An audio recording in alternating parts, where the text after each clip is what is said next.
Today we continue to listen Anattalakkhana Sutta. First we have to recite Anattalakkhana Sutta, Pali, number 3, Sinya.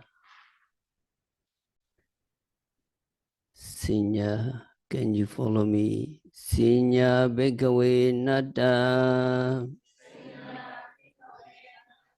Sinya Jahidam Bhikkhave. Atta Abhavaisa. Naidam Sinya. Avadaya Samvidya. Labetaja Sinyaya. Evo me Sinya Hodu. Evo me Sinya Mahositi. Yasmaja Kobe Kawe Sinya Nata. Tasma Sinya. Avadaya Samvidati. Naja Lavadi Sinyaya. Evo me Sinya Hodu. Evo me Sinya Mahositi.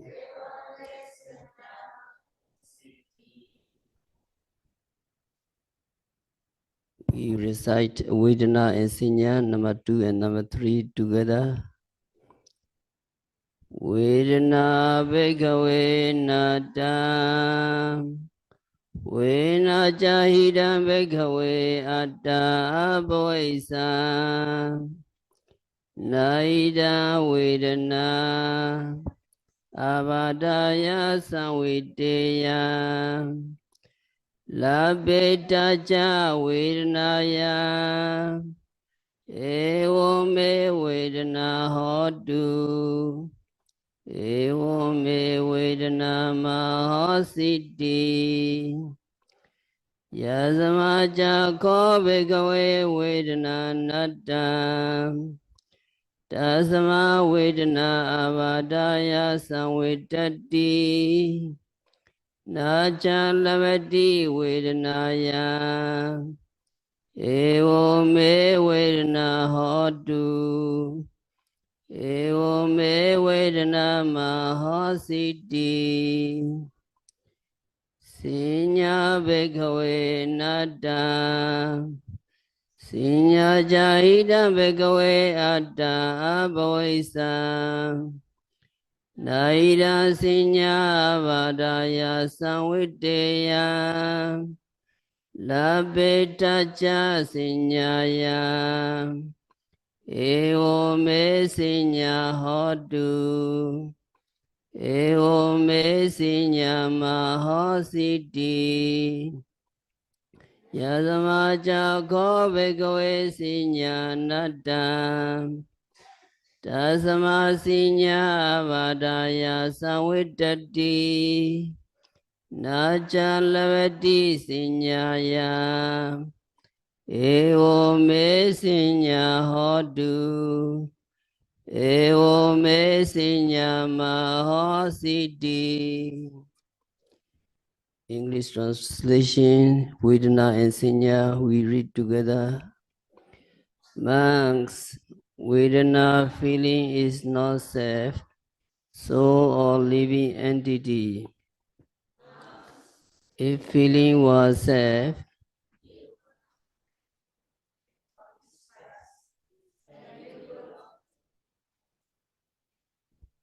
let my feeling be thus, let my feeling not be thus. Monks, in fact, feeling is not self. Since it is not self, it tends to afflict and distress, and it is not possible to say of feeling, let it be thus, let it not be thus. Monks, Sinya perception is not self, soul or living entity. If perception was self, it would not tend to afflict or distress, and it would also possible to say, let my perception be thus, let my perception not be thus. Monks, in fact, perception is not self. Since it is not self, it tends to afflict and distress, and it would not possible to see of perception, let it be thus, let it not be self.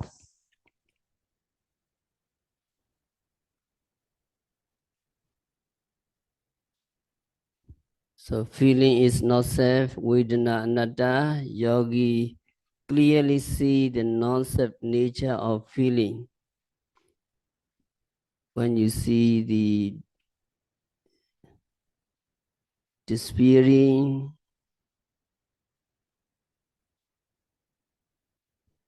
on each occasion of your noting, in the initial stage of your meditation, you suffer from physical pain or stiffness, itching or feeling hot. Occasionally, you suffer also mental distress, disappointment, discourage, disliking.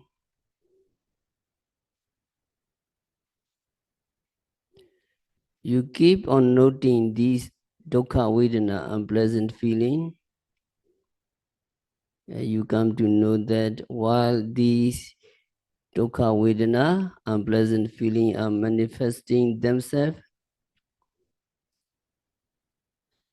no pleasant feeling, no good feeling, good sensation do not arise at that moment. And on some occasion, you experience the very pleasant sensation, both physical and mental, arising.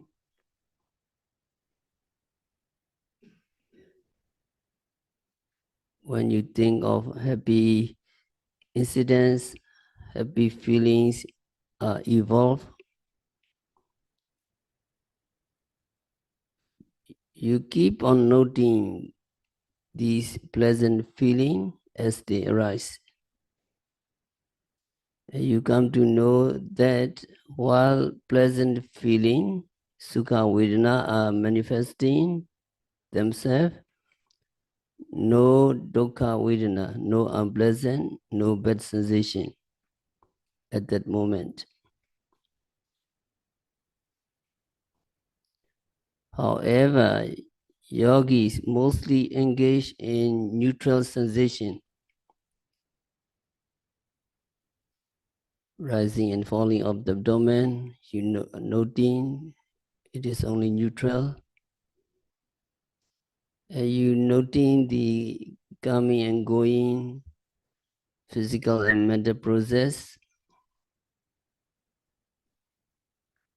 A yogi note these sensations when neutral feeling is evident. A yogi understand that when the equanimous feeling arises, both painful feeling and pleasurable feeling are absent. So with your personal knowledge, you realized feeling is that which makes a momentary appearance only to vanish away soon. So it is transitory, it is not self, not ego, which is to be regarded as permanent. So at this juncture, we would like to include Dhamma Sutta in our discourse as it provides good illustration of how such realization comes about, However, we must first begin with an account of how Venerable Sariputta, who was chiefly concerned with the Anattalakkhana Sutta, Venerable Sariputta and Venerable Moggallana attained to higher knowledge.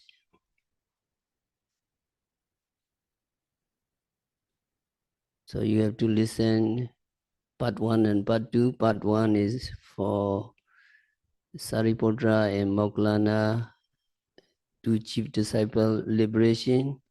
The second part is Anattalakkhana Sutta. Today, if we have time, we will go to Sinyakanda, perception, aggregates of perception.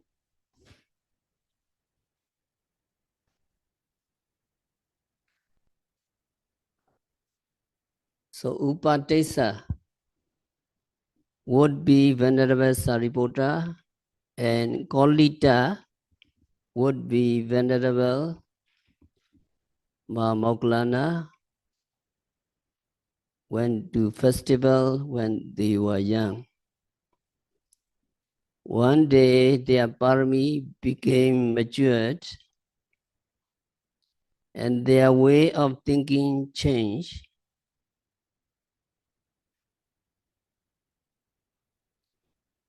So they thought about afterlife. All we know is about this life, but we know nothing about the life after death.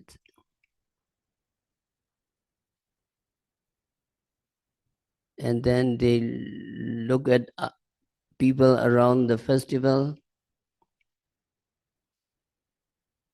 and they thought this way, all these people here will live just within 100 years almost,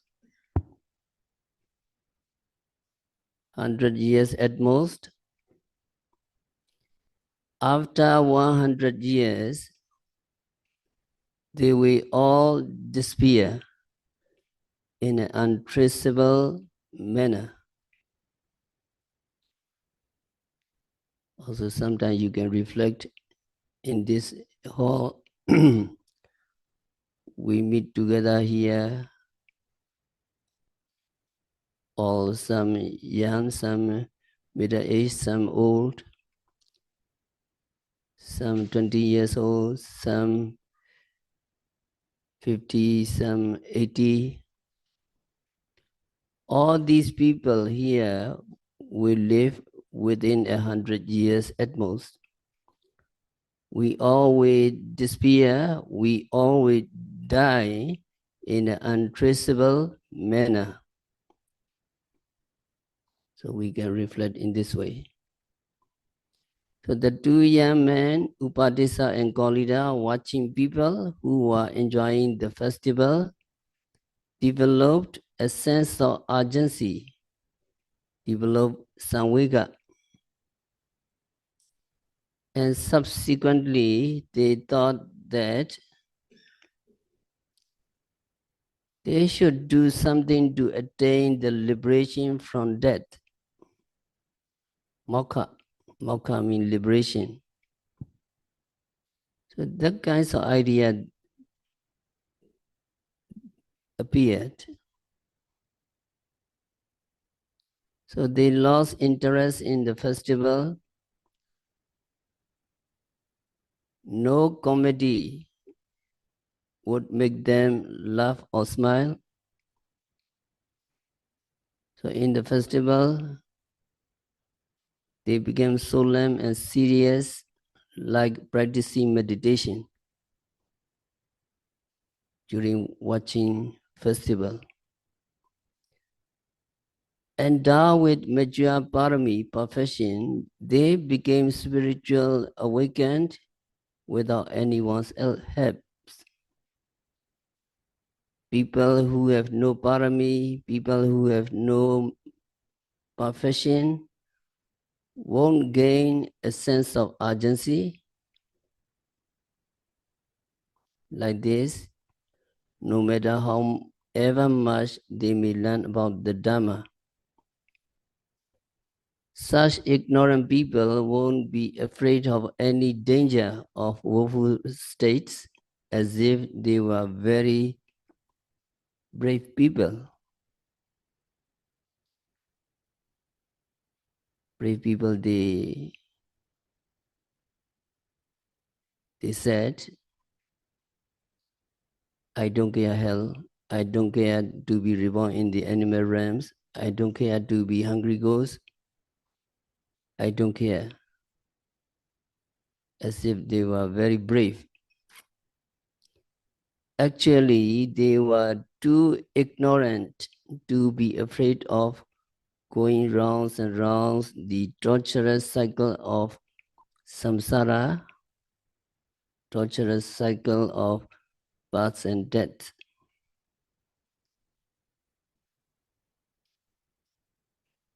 Referring to them, Buddha said, Digo balanan sansaro saddhamma avijanatam. Long is the samsara of fool who do not know the saddhamma, who do not know the noble Dhamma. Their samsara is very long because they do not know the noble Dhamma, they do not know the saddhamma. What is saddhamma? What is noble Dhamma?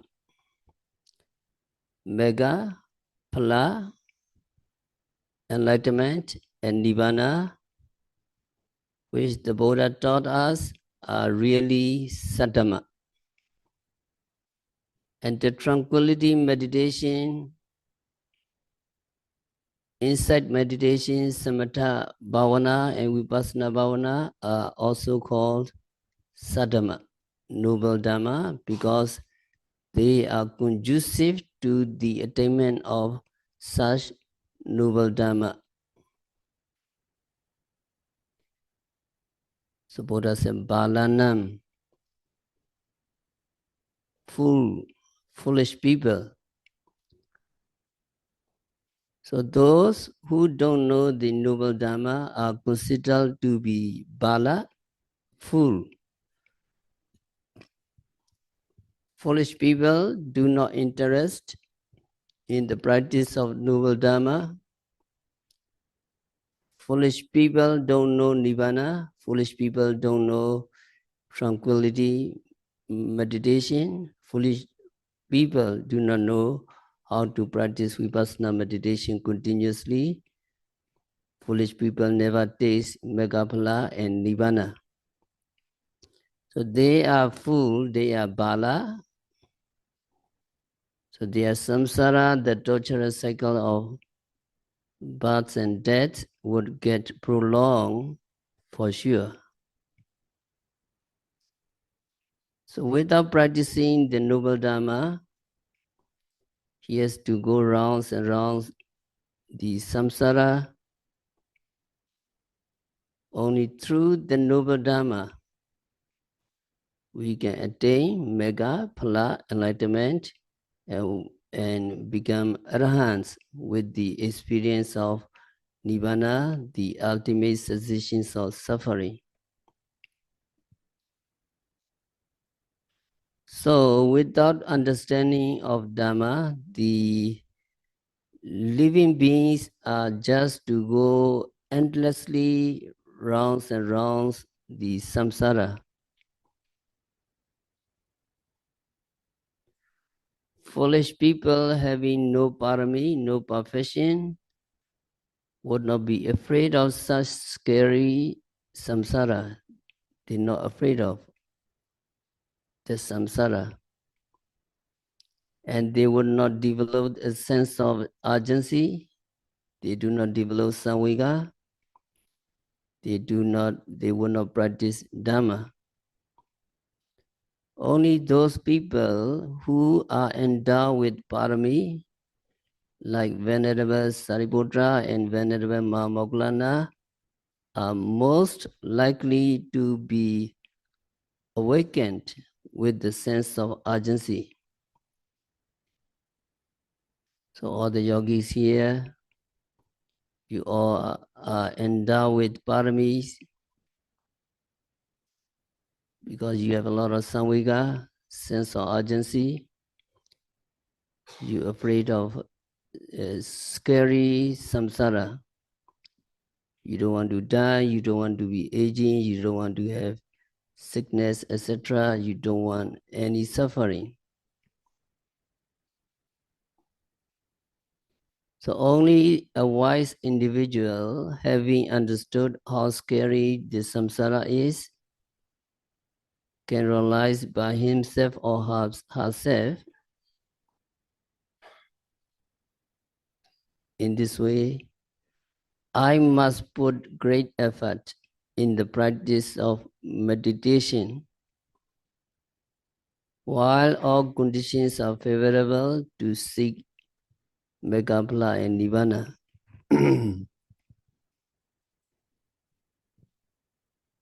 It is a very opportune moment for me to practice as a human born during the shining period of the holy order, and I'm endowed with strong faith in the Dhamma.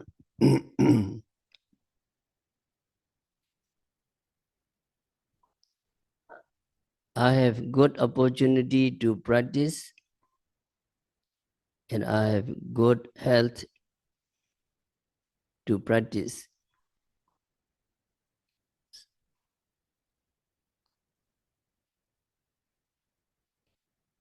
So all conditions are favorable, and you are moment by moment putting great effort in the practice of meditation.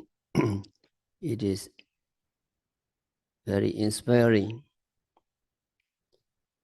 Unless you want to prolong the samsara, you must practice sadhamma.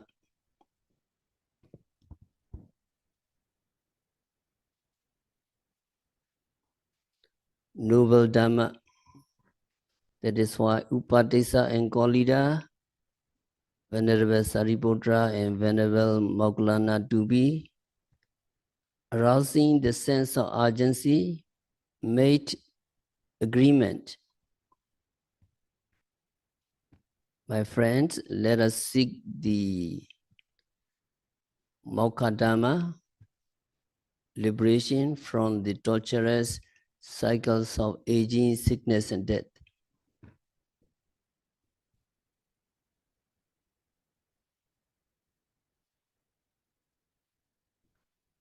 With such great determination, they ordained under the guidance of ascetic Sinjaya Paribhasaka. At the moment, Sinjaya is very famous, so they went there and they ordained under the guidance of ascetic Sinjaya.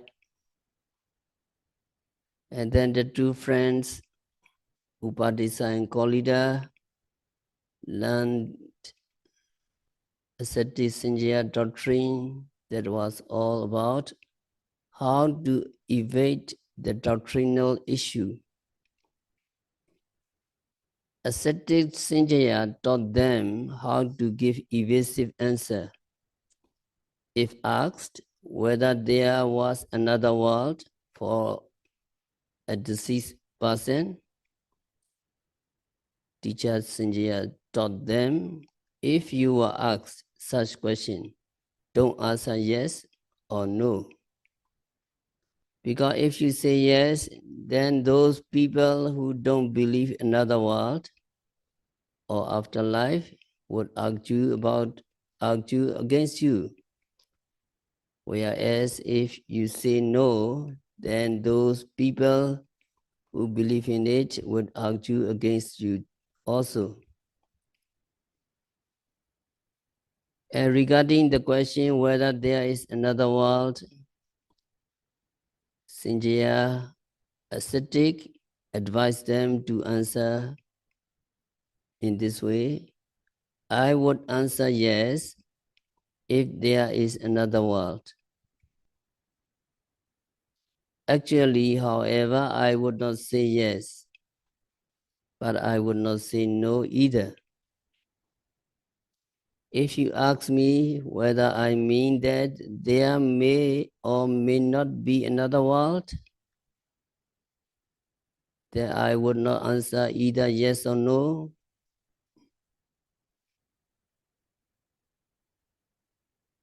If you ask me whether I would say neither that another world exists, nor that another world does not exist, my answer would be no to this question too. So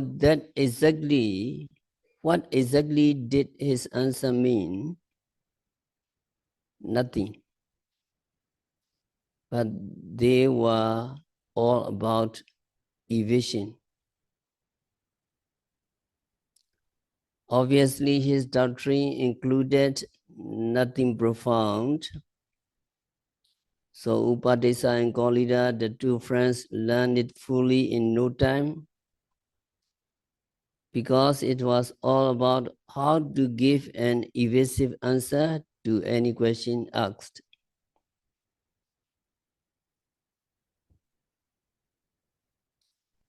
So they were taught to give similar evasive answer to the question regarding whether there were merits, kusala, or demerits, akusala, and their corresponding results, or whether a living entity would transmigrate from one existence to another, or any question else asked in this sense.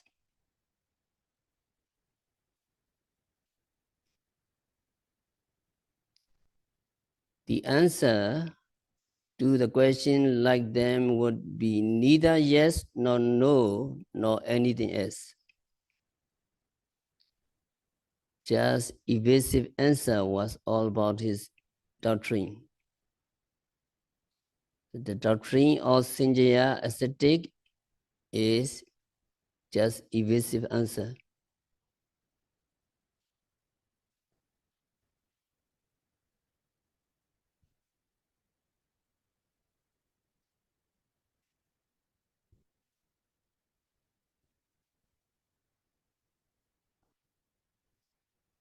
And the would-be Sariputta, endowed with great wisdom, took just a while to learn all about Sanjaya doctrine. Evidently, there was very little to learn about this doctrine. If it were written down on a sheet, on the paper, it might take 4 or 5 lines, or maybe 10 lines at most.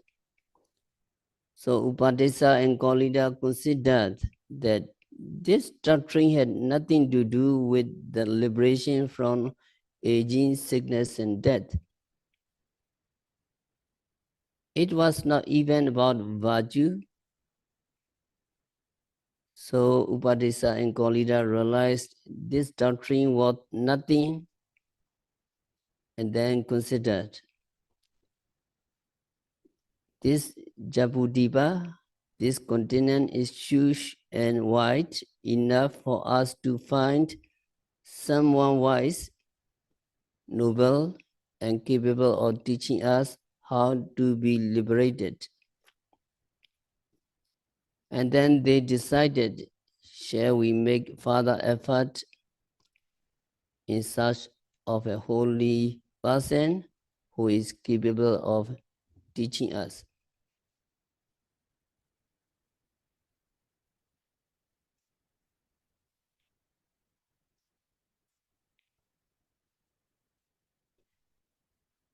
It naturally takes a lot of pains and troubles to find true Dhamma before you find it.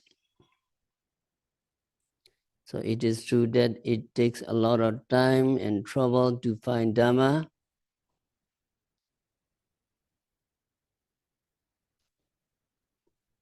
You are most likely to give a try to one method after another until you find the right method.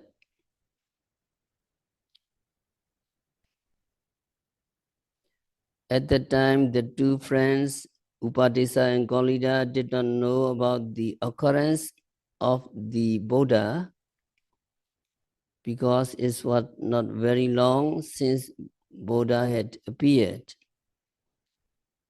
So they went to one place after another in search of the true Dhamma. They approached many famous individuals for the true Dhamma, but none of them could give a correct answer to their question of how to attain the liberation from aging, sickness, and death.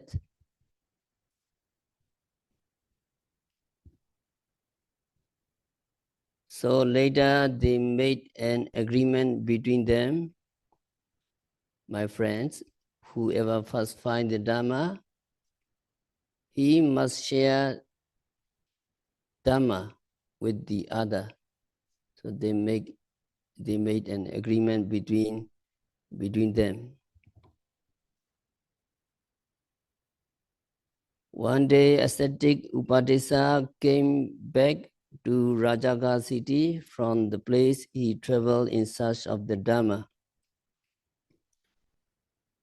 At that time, Buddha dwelt in Veluvana monastery, bamboo grove, and delivered the sermon called Tirakota. Probably the Buddha just arrived there after having assigned 60 arahants to the missionary work at the end of his first rainy retreat at Isipatana Diya Sanctuary near Varanasi city. So Buddha gave instruction to the missionary monks, Charata Bhikkhave Charikam Ma Ekena Dwe Agameta Deseta Bhikkhave Dhammam Adikliyanam Mijikliyanam Priyosanagliyanam. Buddha said, Bhikkhus, take a missionary tour for the people's well-being. Don't go together on the same road. Bhikkhus, teach Dhamma, which is excellent in the beginning, in the middle, and in the end. So according to Buddha's instruction, the 60 arahants each took a missionary tour into 60 different directions. Among them was Venerable Asaji, the youngest of the group of 5 ascetic, Pinjavagiya, who had just arrived at Rajagaha city. So on the way home, ascetic Upatissa saw Venerable Asaji during his alms round in Rajagaha. Even at the first sight, Upatissa was greatly impressed by Venerable Asaji's facial expression that was very peaceful and graceful. Undoubtedly, Venerable Asaji, having eradicated all kinds of mental defilements, would have been very peaceful and graceful.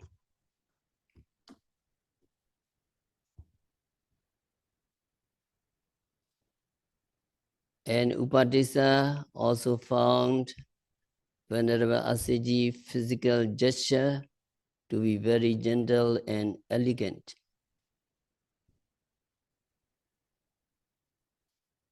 Arahants' bodily gestures are always perfectly graceful. They naturally behave graceful and elegant, whether going forward or backwards, looking ahead or aside, because they always behave mindfully. So all Vipassana meditators, you behave with mindfulness and clear comprehension. Satima Sambhajano.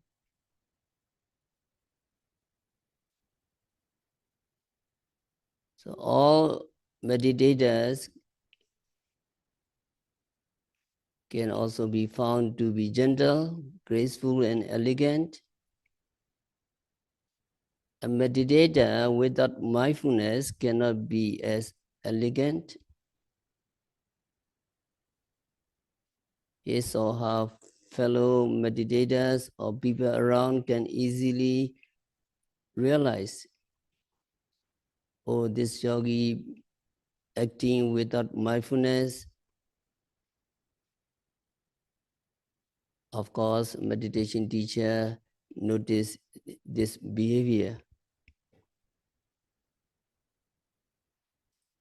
So Venerable Asaji as an Arhan was fully endowed with mindfulness and clear comprehension, sati sampajanya. No wonder he was very elegant in physical gesture, whether going forward or backwards, looking ahead or aside, bending or stretching his limbs, and so on.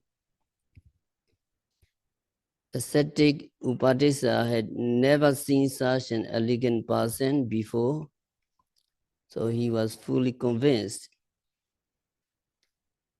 If there is anyone on earth to be endowed with noble Dhamma, that must be this bhikkhu. He totally believed Venerable Asaji to be a noble person who had attained the noble Dhamma. So he felt greatly inspired to learn about Venerable Asaji, who he was, who his preceptor was, and under whose guidance he had practiced.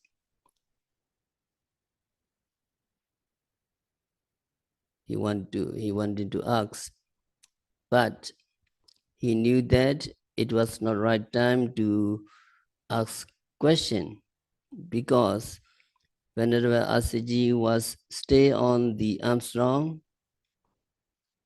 So it was very considerate of him to wait for the right time to ask question. So he just kept telling Venerable Asaji.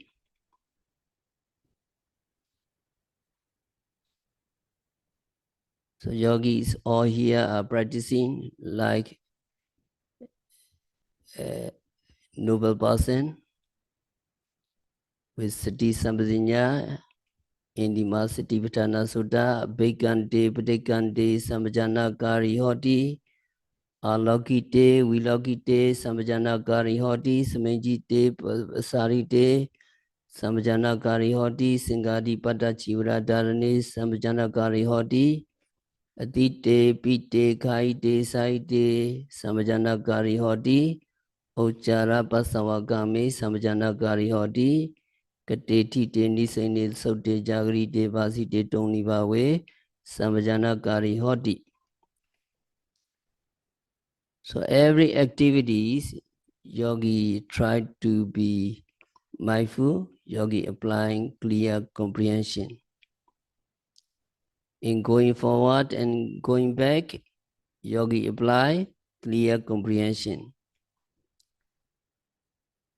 In looking straight on and in looking away from the front, you apply clear comprehension.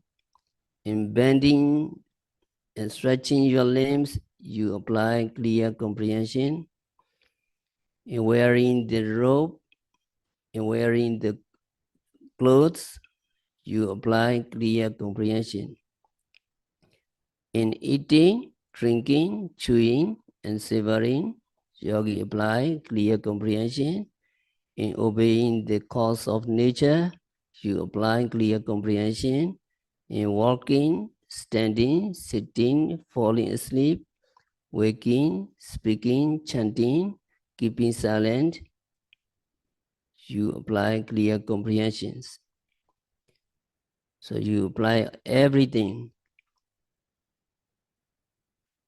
clear comprehension, like the Venerable Asaji, who was an Arahant. So that is for part 1, and part 2 we continue the Senior Kanda,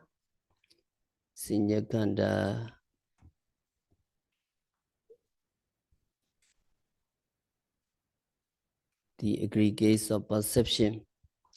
So regarding Senior, Buddha says, Senior Bhikkhave Anatta.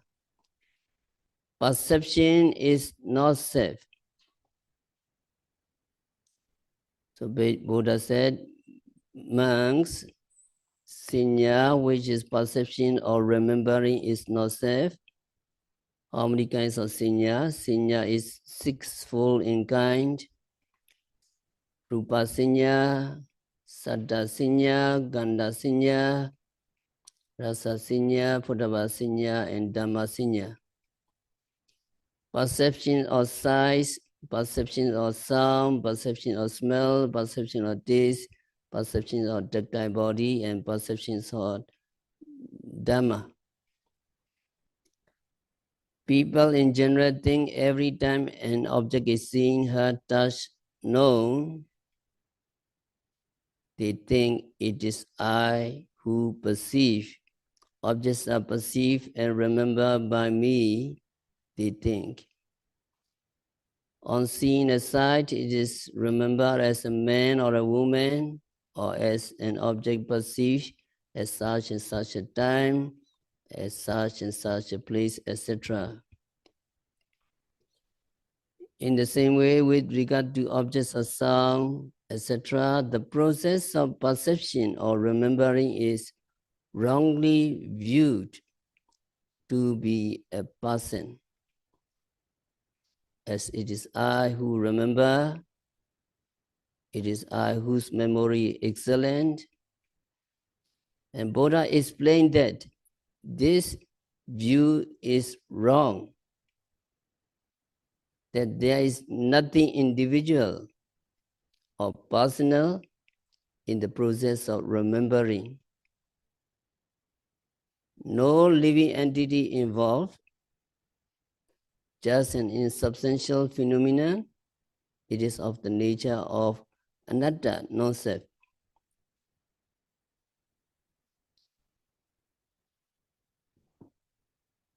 To continue to explain how Sinya is not self,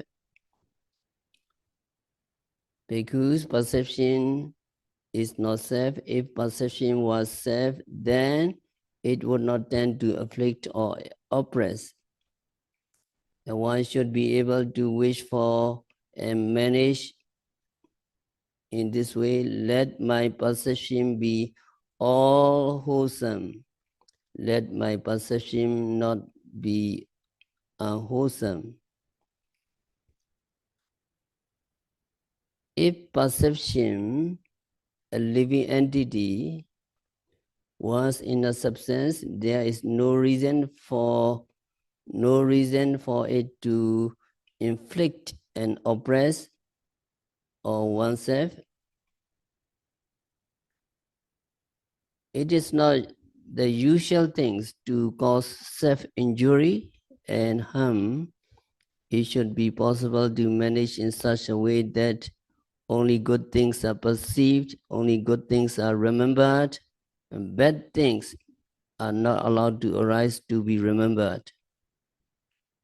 But perception is oppressing and does not yield to our wish, it is not self.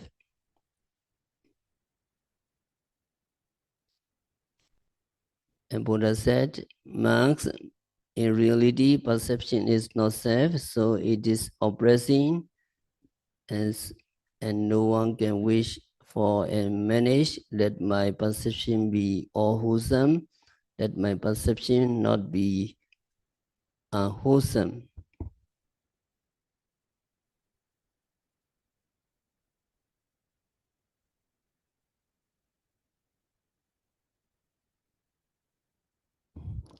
We can view perception from the angle of its good aspect.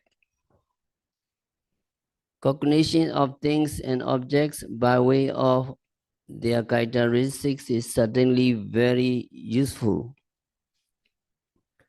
So also retentive memory, remembering facts and retaining what has been acquired from learning the mundane and supramundane knowledge, is a good function of perception.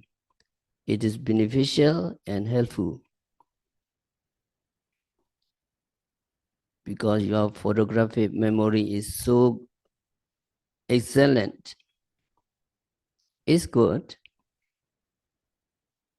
but mental retention or recalling to our mind what is said, sorrowful, disgusting, horrible, form bad aspect of Sanya. They are really oppressing. So some people suffer from haunting memories of their departed loved ones,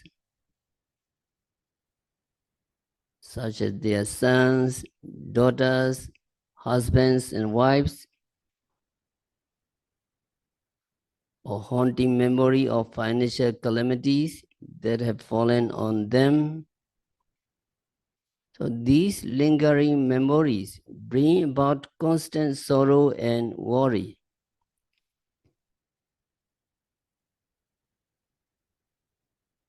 Only such memories fade away. He or she is relieved from relief of the suffering. So Sanya, perception, whose function is manifested in recognition and remembering, is truly oppressing. So long as Sanya is bringing back memories of bereavement and financial losses, so long sorrow and lamentation will cause intense suffering, which may even result in death.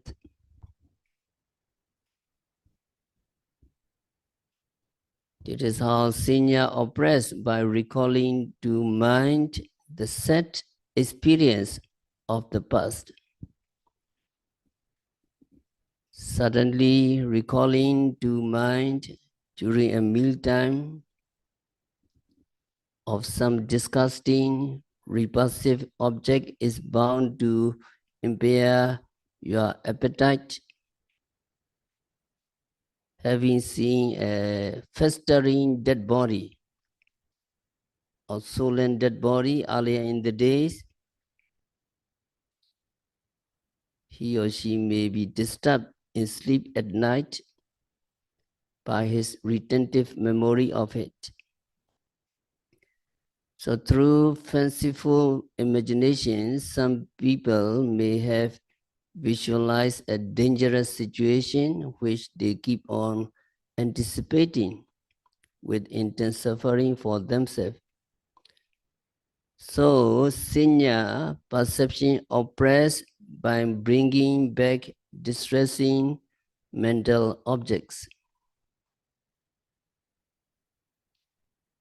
So, Sanya is not self, but of the nature of anatta. Its appearance is dependent on condition. So Senya, perception cannot be manipulated as we wish.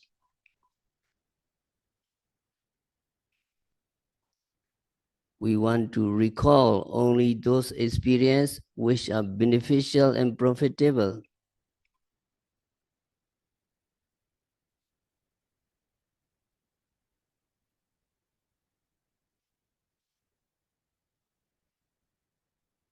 And we don't want to recall those experiences which are suppressing those which will cause distress and suffering. So it is unmanageable, ungovernable, and not under our will. And because it is unmanageable, ungovernable, Sinya is not self, nor a living entity, but we are in substantiality dependent on conditions and circumstances.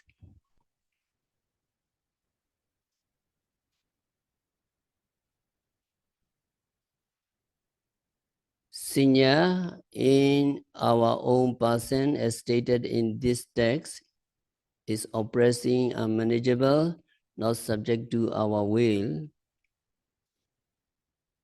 So it is obvious that Sinya is not oneself, the inner core or living entity. But people in general find on recalling past experience that there are those which are retained in memory and conclude that it is I who have stored these experiences in my mind. It is I who recall them, the same I who have stored them up have to be brought them back to mind now. So they cling to the belief there is only one individual, there is the self who store up and recall past experience. So why this wrong belief arise? Wrong belief arise because of lack of your noting. Because of lack of heedful noting at the moment of seeing, hearing, etc. And because of the fact that real nature of the phenomena is not yet known through vipassana insight knowledge.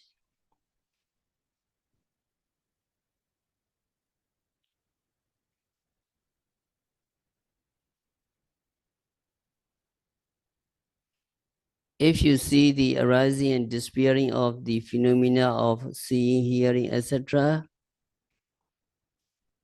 as they truly are through your vipassana insight knowledge, then you will realize that sinya is also a natural phenomena of constant arising and disappearing. Here, there is a question. Why does recollection take place of things which were recognized and known previously? The answer is the retentive power of preceding sinya handed on, passed on to the succeeding sinya. As this retentive power increase on being inherited by the succeeding generations of sinya, some people become equipped with the faculty of recalling their past life. Your sinya strong. That is how the perception in the life continuum or that consciousness of past life ceases, but rises again with reinforced power of recalling as the relinquishing consciousness and life continuum of the present life.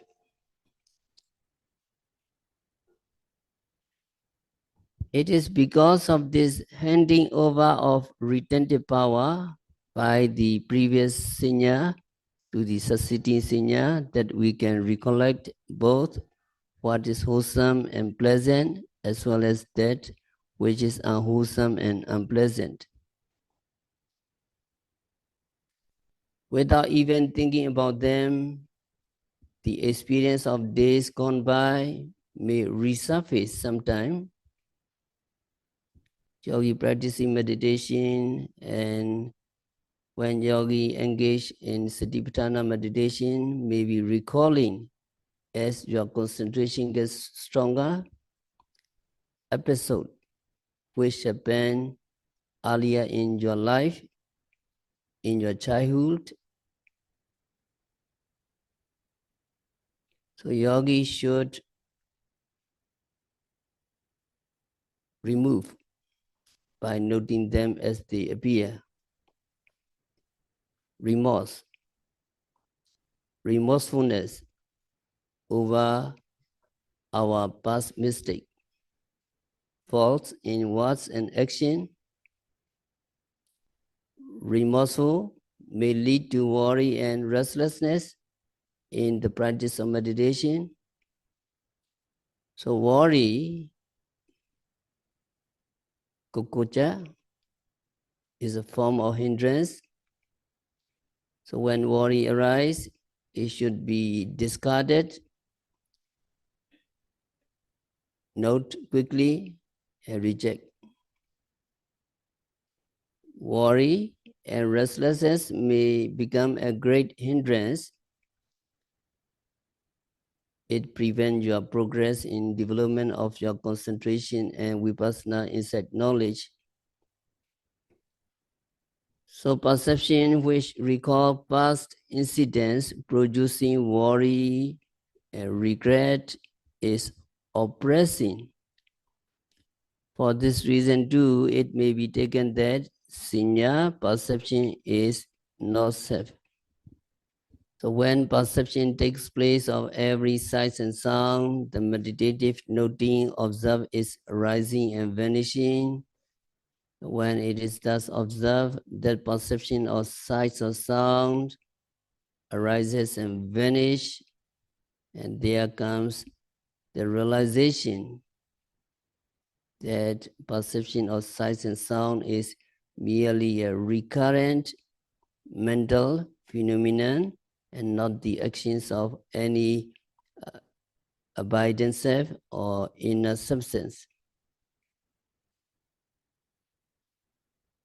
And in accordance with the Anattalakkhana Sutta, it cannot be managed in such a way that only pleasant memories, wholesome memories persist forever, and that memories of unpleasant, unwholesome incidents fade away.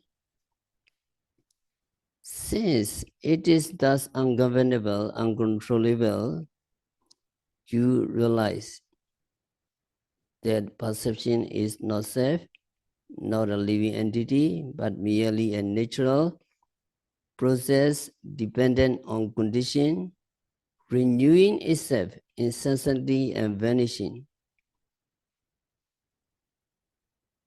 Then the Anattalakkhana Sutta was given by the Buddha specifically for the purpose of removing the atta clinging, self-clinging through such personal realization of the true nature of the aggregates. Now here the question. The question is, what's the difference between Sinya and Sati? Question may arise, what the difference between perception at the moment of contact and Sati, noting at the moment of occurrence, according to Satipatthana? Answer. So there is a world of difference between Sinya and Sati. Sinya perception, Sati mindfulness. In fact, it may be said that the Sinya and Sati, perception and mindfulness, are diametrically opposed to each other in purpose of their objective. Sinya perceive so as to retain everything that is seen, heard, etc. in memory so that it may be recalled. Sinya may take in the form, shape, or condition of the object observed. How about Sati?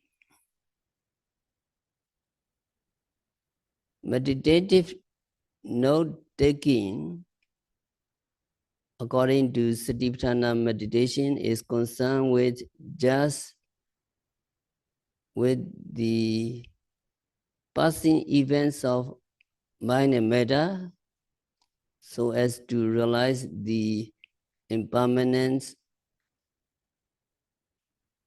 unsatisfactoriness, and insubstantiality. So Sinya and perceptions are nearly the same, but totally different. Sinya take the shape and form and condition of the object, but mindfulness is concerned only the true nature of mind and matter, so as to realize the impermanence, unsatisfactoriness, and insubstantiality. So we will continue next time. We have to stop our discourse for today by practicing Satipatthana Vipassana meditation by observing every phenomena occurring at the six senses. May all yogis be liberated from all suffering. May all yogis realize the real peace in the very near future. So,